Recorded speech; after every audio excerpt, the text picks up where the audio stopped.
Lingom, bonsoir et merci aussi d'être là. Donc, RSKP a fait un projet et vous allez le soumettre aux candidats ou... Bien sûr, oui. Oui. La porte est ouverte, mais en fait, il faut prendre le projet plus comme une annonce de nos combats futurs. En fait, c'est pas forcément quelque chose qu'on soumet, qu'on attend qu'on nous donne. Si les candidats présidentiels sont saisissent, tant mieux, sinon on ira la poser nous-mêmes. Solution qui sauvera vous. La démarche du RSKP, c'est justement de penser à jusqu'en 2030, à la ou 10, 15 prochaines années. À moyen terme, à long terme. Monsieur Fabien, il pose un regard spécialiste, il va poser un regard réaliste sur la situation. Aujourd'hui, nous, dans notre projet, nous sommes là pour parler du projet, il faut poser un petit peu le contexte. La Réunion, en fait, l'a vécu sur la départementalisation, les fonds de la départementalisation, et puis en tant que région ultrapériphérique avec l'Europe, on a bénéficié de fonds structurels. Ça, c'est le contexte. On a un grand danger qui est à nous aujourd'hui, c'est les accords APE. D'un côté, l'Union européenne donne une grosse bouffée d'air au pays à côté, mais je pense que c'est l'avenir, de toute façon, le co-développement. Oui, puisque vous parlez des accords avec des pays comme l'île Maurice, voilà, dans la région. Bien sûr. Et d'un autre côté aussi, l'Union européenne étouffe à nous avec les normes européennes. Et donc, on a des outils qui permettent à nous, aujourd'hui, avec l'article 73 dans l'adaptation, et même l'article 72 avec le droit à l'expérimentation, c'est des choses qui n'est pas assez saisies aujourd'hui. Et il faut une volonté politique. Exactement, tout compris en fait, c'est qu'on n'a jamais eu de volonté politique. C'est pour ça que nous ne croyons plus en la politique, parce qu'on n'a pas de volonté.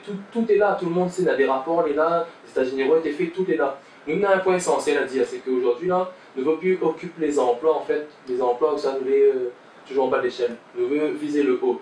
Et dans notre projet, l'important, on parle de capitaine d'industrie. Parce qu'il fait 300 ans, la Réunion, que les capitaines d'industrie que nous retrouvons, c'est un peu les mêmes familles. Au XVIIIe siècle, déjà, les vilains étaient envoyés autres garçons à Stanford. Donc, moi, je ne connais pas si mon petit-enfant allait à Stanford. Donc, c'est un gros problème. Bon, à La Réunion, il y a aussi beaucoup de tout petits chefs d'entreprise. Oui, bien sûr, mais pas dans l'excellence. Voilà. Je m'explique comment, en fait, l'excellence va de réunir en fait, tout le monde là-dedans. Aujourd'hui, nous voulons vraiment porter une politique d'excellence, c'est-à-dire les Luna, dans le chaudron, dans tous les quartiers populaires aujourd'hui, on a des jeunes qui réussissent. S'il y avait une réelle volonté de structurer des filières par domaine d'activité stratégique, que ce soit dans la pêche, la santé, l'agronutrition, tout ce qu'on veut, avec des capitaines d'industrie issus justement de la Réunion d'en bas, celle que nous devons vraiment faire réussir aujourd'hui, puis les capitaines d'industrie issus de la Réunion d'en haut, envoyés à Bana, à Harvard, Stanford, et quand Bana il revient justement, et là, on a la réforme de l'université rentre en compte, c'est-à-dire l'université à ce moment-là. Et ça, aujourd'hui, il n'est pas fait. On n'a pas le courage de dire, par exemple, la filière lettres qui fait massivement de chômage. On a des filières qui font massivement de chômage. On n'est pas en face de la réalité. C'est pas d'hier, d'ailleurs. Exactement, c'est toujours le même débat. Et pour moi, le rôle de l'université, c'est créer quoi? C'est quand les capitaines d'industrie reviennent à la Réunion, parce qu'on a le retour, c'est pas de mobilité. La mobilité d'excellence, on n'a rien contre. Il faut les gens, ils reviennent. Et quand d'autres y reviennent, le rôle de l'université, c'est structurer justement, apporter à d'autres, ces cadres, à Bac+3, les techniciens à Bac+3, à Bac+5, à Bac+8, pour que justement ces chefs d'entreprise, ces futurs capitaines d'industrie de la Réunion, ils peuvent exprimer à eux. Mais est-ce qu'ils vont pas se mettre à faire de la politique aussi, ces jeunes, finalement, pour prendre la relève d'une élite politique aussi? Non, mais je crois que nous sommes plus proches de la politique que les hommes politiques, en fait. Les hommes politiques, vous êtes dans du business à court terme. Vous avez eu pour 5-6 ans, donc c'est pas du tout notre intention. Ce que nous faisons est encore beaucoup plus noble, et on appelle tous les jeunes justement à rentrer dans ce combat-là, à ce combat que je n'appellerai pas politique, parce que je dis le mot politique est symbolique sale, mais un combat noble, un combat citoyen, un combat pour nous-mêmes. Mais fini juste sur le nouveau modèle économique. Aujourd'hui, on a parlé de deux flux de financement qui étaient la France avec les départementalisations et l'Europe. Aujourd'hui, nous voyons dans la zone, et ça c'est un saut identitaire aussi à faire, c'est que dans la zone, à Jean de Nova, on a eu 75 millions d'euros pour la prospection pour du pétrole. Mais la France, il ne parle pas de ça. Tout ça pourquoi? Parce que nous voyons quand on a un gros mastodonte comme Areva, on est en train de faire monter Areva. Pourquoi? Parce que l'énergie du futur, c'est le nucléaire. Vous avez toutes les réserves d'uranium pour regarder géostratégiquement. Sauf qu'à La Réunion, ça va être compliqué. Non, mais méfiez-vous vraiment. Donc aujourd'hui, la France, en tout cas, que nous ne veut pas, on est en train de structurer la filière nucléaire. Elle veut ça. Et c'est l'énergie, ça remplace le pétrole. Aujourd'hui, moi, il me dit quoi? Il me dit que peut-être il faut faire un saut identitaire, comprendre que nous sommes dans un contexte africain, que nous sommes plus proches de l'Afrique, qu'aujourd'hui, il va falloir peut-être sortir de notre bulle, peut-être seulement et purement européenne, et dire que peut-être, c'est une des solutions, et mais n'invente pas le chat, c'est des choses qui ont été arrivées avant main, créer une grande région où ça n'aurait les tafs dedans, La Réunion, Mayotte, et ça c'est la notion. Il y a des candidats déjà qui reprennent ce genre de proposition. Jean-Luc Mélenchon en a parlé en disant effectivement. C'est une très bonne idée, maintenant il faut faire. C'est une très bonne idée. Et alors, mais comment vous comptez vous faire entendre? D'abord, est-ce que vous allez aller tous voter? Est-ce que vous êtes quand même déterminés à aller voter, à faire un choix à un moment donné, ou à se dire, bon, peut-être que voilà, ce candidat va nous apporter des. Après, le vote c'est quelque chose de personnel. On va aller voter, maintenant on ne peut pas dire aussi que ça vote blanc, ça vote pour quelqu'un, mais en tout cas, ce qui intéresse à moi aujourd'hui, c'est de faire passer en tout cas ce message. De dire justement, dans le cadre des émeutes, on a bien vu, là, 1000 contrats ont été envoyés, c'était 1000 contrats aidés, fait la politique, madame. Mais avant, il y avait contrat aidé de faire politique, quand on a mis les contrats aidés, on fait encore plus la politique ensemble.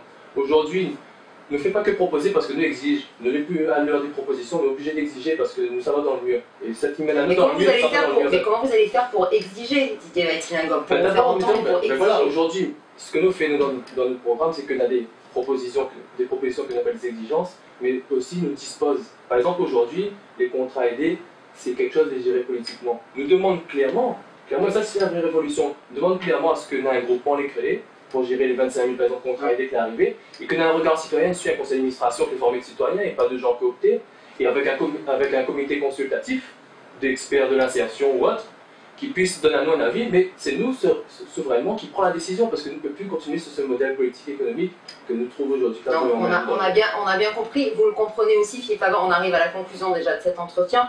Je voudrais avoir votre point de vue là-dessus, et puis je sais que un nouveau sondage va sortir très vite chez nous demain soir et vendredi matin dans le journal de Lille. Vous allez nous en dire un mot aussi rapidement, s'il vous plaît.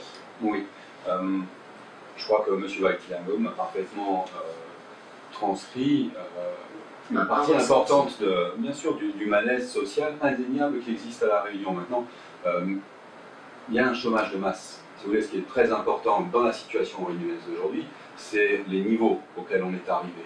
Je le disais, il y a 60% des jeunes qui sont au chômage. Il y a 20 000 jeunes aujourd'hui qui aimeraient accéder à l'emploi.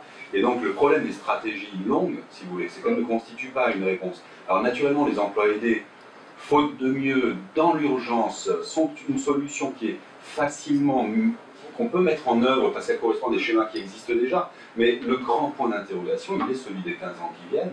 Parce qu'une filière des capitaines d'industrie, il faut de l'industrie, il faut des filières. Ça ne se décrète pas, ça prend du temps à se monter. Donc on a voilà, 15 années. Ce rapport-là n'invente pas le domaine d'activité stratégique qui a été fait par le document. Alors nous aurons l'occasion d'en reparler. Philippe Fagan, donc un nouveau sondage qui sort demain soir chez nous, vendredi matin dans le journal de Lille. Un sondage très politique en 2 mots. Intention de vote au présidentiel, motivation de vote, image des candidats et attente des électeurs réunis. Merci beaucoup à vous. On aura également l'occasion de vous revoir là, tout au long de cette campagne régulièrement le mercredi. La semaine prochaine, bien sûr, nous parlerons à nouveau politique. Alors là, ce sera au lendemain de la visite de François Hollande et en pleine visite du président candidat Nicolas Sarkozy.